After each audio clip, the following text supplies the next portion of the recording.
Un grand V à toutes les futures motardes et à tous les futurs motards. Je vous souhaite la bienvenue dans ce 8e épisode de la chaîne ETM Podcast. Et aujourd'hui, on ouvre un nouveau chapitre basé sur le respect, la courtoisie et le partage bienveillant du bitume. Bon, ok, qui vais-je faire croire de telles choses? Aujourd'hui, on ouvre un nouveau chapitre concernant les autres usagers de la route. Alors, dès que vous décidez d'emprunter la voie publique, il est, normalement, je précise, question avant tout de créer une cohésion entre chaque conducteur par l'intermédiaire d'un suivi rigoureux des réglementations mises en place. Alors ça, c'est utopique et par malheur, c'est uniquement sur le papier. Bien que beaucoup, voire même beaucoup trop, semblent l'oublier, adopter un comportement juste et réfléchi en tant que conducteur permet de réduire durablement la consommation et surtout les risques d'accident. Il faut aussi prendre conscience qu'une faute est vite arrivée et que n'importe quel usager peut devenir sur la route bourreau comme victime. Que vous soyez cycliste, motard ou encore chauffeur poids lourd pour ne citer que. Donc pour tout le monde, le minimum syndical sur la route est de respecter la signalisation, les marquages au sol, les véhicules prioritaires, les ouvriers, etc. etc. et aussi que tout conducteur respecte son véhicule et se respecte soi-même. Évidemment, il y a malheureusement sur la route des strates de vulnérabilité. Plaçons par exemple le piéton en haut de l'échelle et le chauffeur poids lourd en bas. Pour les plus vulnérables, sachez que 18% des tués sur la route sont des piétons et que 5% des tués sur la route sont des cyclistes. Et ces dernières années, il y a de nouveaux véhicules qui ne cessent de croître, notamment dans les grandes villes, et pour lesquels nous allons faire un gros focus dans cet épisode, ce sont les engins de déplacement personnel, également surnommés EDP. Notez tout de même 11 décès en 2019 pour les trottinettistes, ce n'est pas rien. Comme pour le chapitre concernant l'environnement, celui-ci sera condensé en un seul et unique épisode, et en fait, l'idée, comme le veut le TM, va être de chercher à mieux comprendre les comportements à adopter vis-à-vis des autres usagers en tant que motards. Car forcément, la diversité d'usagers sur la route engendre une diversité de choses à savoir. Donc quelles sont les spécificités de certains usagers, quels sont les bons réflexes à avoir en moto, quelles sont les difficultés que peuvent rencontrer les autres, etc. etc. Voilà un peu le genre de problématiques que nous allons aborder sur ce jingle. Bonne route et bonne écoute.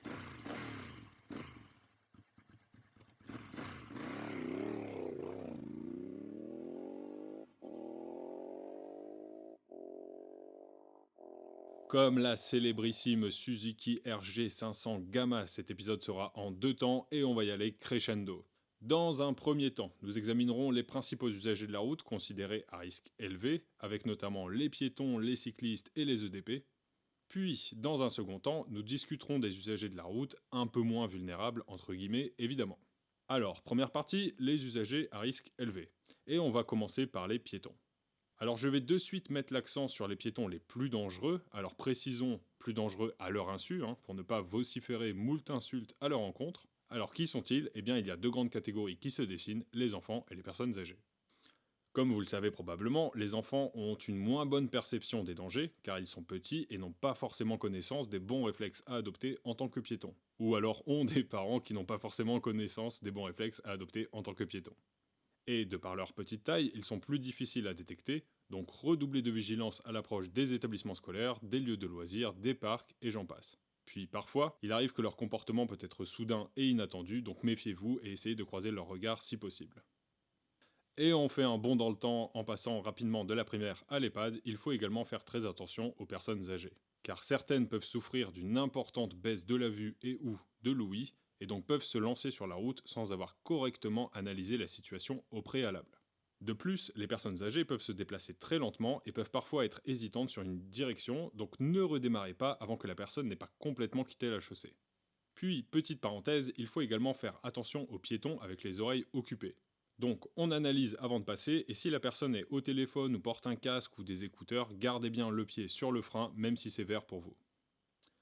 Et afin de minimiser les risques d'accrochage, voire d'envolée de piétons, sachez que de nouvelles zones tampons à l'abord des passages piétons commencent à voir le jour. En quoi ça consiste? Eh bien c'est tout simplement une ligne blanche discontinue, perpendiculaire à la chaussée et située entre 2 et 5 mètres du passage piéton, permettant d'anticiper la traversée et de s'arrêter avant le dit passage pour éviter tout accident avec une personne ou un freinage brusque de dernière minute.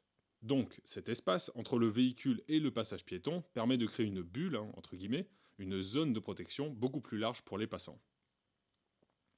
Toutefois, avant que vous le demandiez, pour éclaircir la chose et éviter tout quiproquo, cette ligne ne fonctionne pas comme un stop. C'est-à-dire que si aucun piéton ne s'engage ou ne montre clairement l'intention de s'engager, c'est inutile de s'arrêter au niveau de la ligne. Par contre, si un piéton est engagé ou désire s'engager et vous vous arrêtez mais après la ligne, vous risquez 35 € d'amende. Et ça me permet de vous rappeler que, zone tampon ou non, à moto, il est toujours préférable de s'arrêter quelques mètres avant le passage piéton et au milieu de sa voie.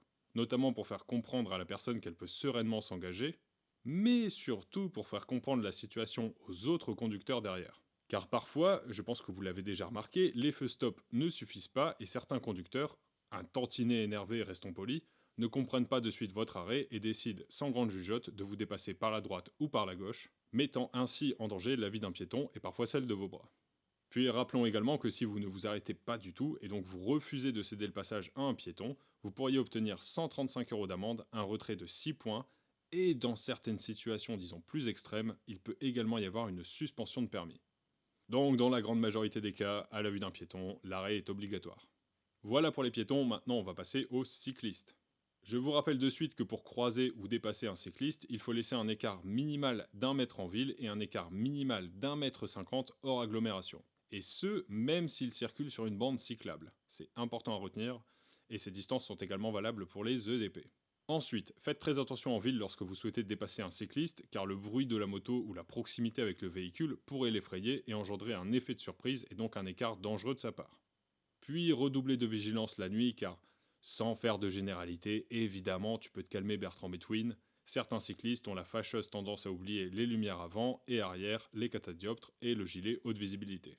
Et concernant les spécificités en termes de circulation/signalisation pour ces usagers de la route, alors nous avons évidemment les sas vélos aux abords des feux tricolores, permettant aux cyclistes de se positionner devant les autres véhicules pour plus de sécurité et de visibilité. Forcément, les deux roues motorisées n'y sont pas invités.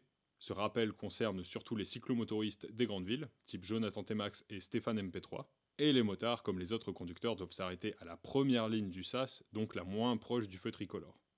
Restons au niveau des feux tricolores, et sachez qu'il existe des cédés-le-passage surnommés des tournes à droite qui donnent l'autorisation aux cyclistes de franchir des feux rouges si la voie est libre, soit pour tourner à droite, soit pour continuer tout droit. Visuellement, ce panneau est similaire à un cédé-le-passage, sauf qu'à l'intérieur du triangle blanc, il y a un vélo et une flèche jaune. Et dernier point qu'il me semble important de mentionner, pour la circulation des vélos, sachez qu'une rue à sens unique pour un conducteur peut en réalité être à double sens, mais pour un cycliste. Donc faites attention à ne pas vous coller soit à gauche, soit à droite. On enchaîne directement avec les EDP à risque. Enfin, pardon pour ce pléonasme, on enchaîne tout simplement avec les EDP. Alors, avant tout, qu'est-ce qu'un EDP ? Eh bien, c'est un engin de déplacement personnel. Et il en existe deux catégories, les non motorisés et les motorisés. La première catégorie regroupe le skateboard, les rollers et la trottinette classique, tandis que la seconde catégorie regroupe tout ce qui va être monoroue, gyropode, overboard et bien sûr la scandaleuse trottinette électrique qu'on ne présente plus. Alors il n'y a pas de restriction d'âge pour les EDP non motorisés, par contre les EDP motorisés sont accessibles uniquement à partir de 12 ans.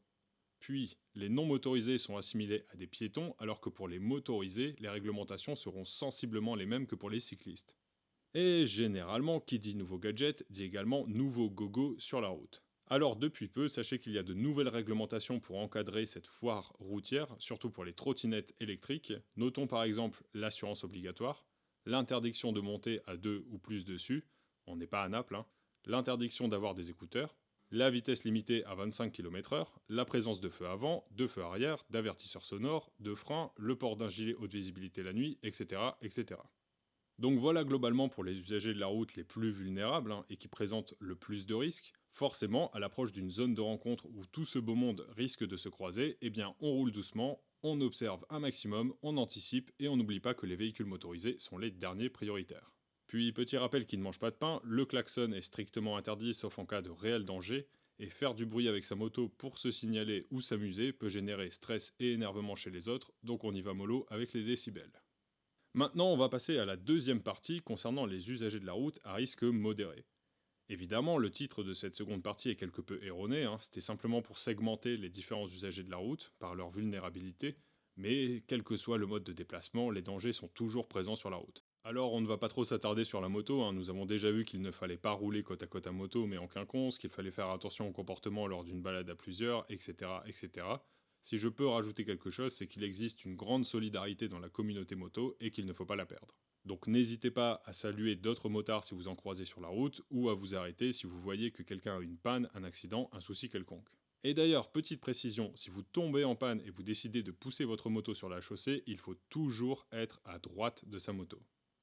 Par contre, le discours n'est pas vraiment le même concernant les cyclomotoristes pour lesquels il n'existe pas de solidarité et pour lesquels il faut faire tout simplement très attention.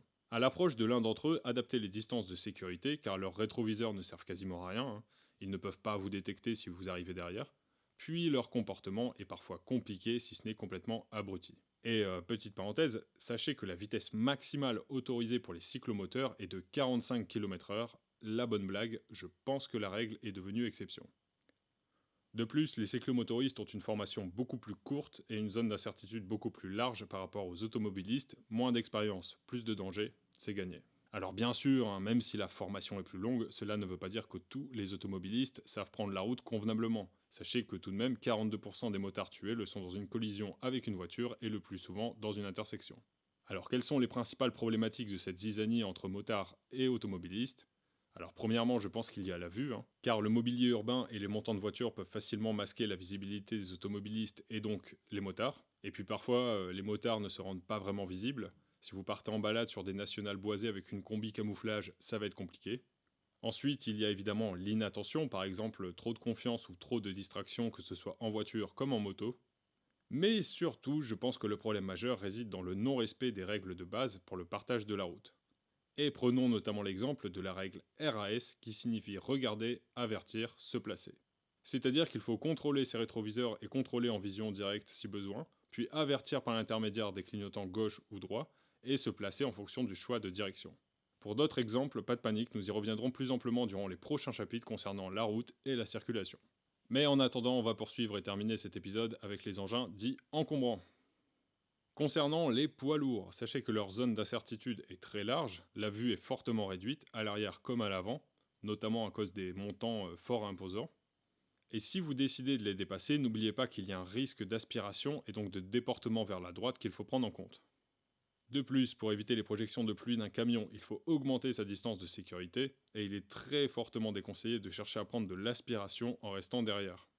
D'ailleurs, rappelons qu'en cas de freinage d'urgence, une moto parcourt plus de mètres qu'une voiture. Exemple, à 50 km/h, 3 mètres de plus, un moto, ça peut faire la différence, mais dans le mauvais sens.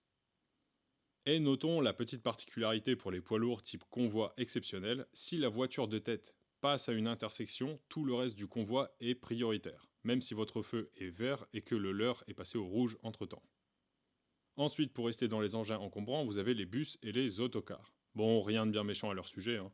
De par leur arrêt fréquent, il faut garder ces distances de sécurité, et s'ils s'arrêtent et que la signalisation vous le permet, vous pouvez doubler en restant vigilant, car à l'avant, un piéton peut surgir à l'improviste. Puis, si le bus ou l'autocar met son clignotant gauche pour reprendre la route, vous devez faciliter sa réinsertion sur la chaussée en ralentissant ou en vous arrêtant complètement. Et enfin, dernière petite mention pour les engins agricoles qui présentent deux soucis. Le premier, c'est généralement leur taille qui ne permet pas d'avoir suffisamment de visibilité pour dépasser. Et le second, c'est que beaucoup de motards aiment se lâcher sur les routes de campagne, alors que beaucoup d'engins agricoles aiment également se lâcher sur les routes de campagne. Vous pouvez donc avoir du dépôt sur la chaussée, type graines, terre, blé ou autre, un dépôt qui peut engendrer une grosse perte d'adhérence et donc une chute. Donc voilà pour les différents usagers de la route. Le prochain chapitre arrivera dans la foulée et il concernera la circulation routière. On aura du positionnement, de la signalisation, des règles de conduite, etc., etc. Beaucoup de choses en perspective, donc restez connectés. En attendant, merci pour votre écoute et à très bientôt.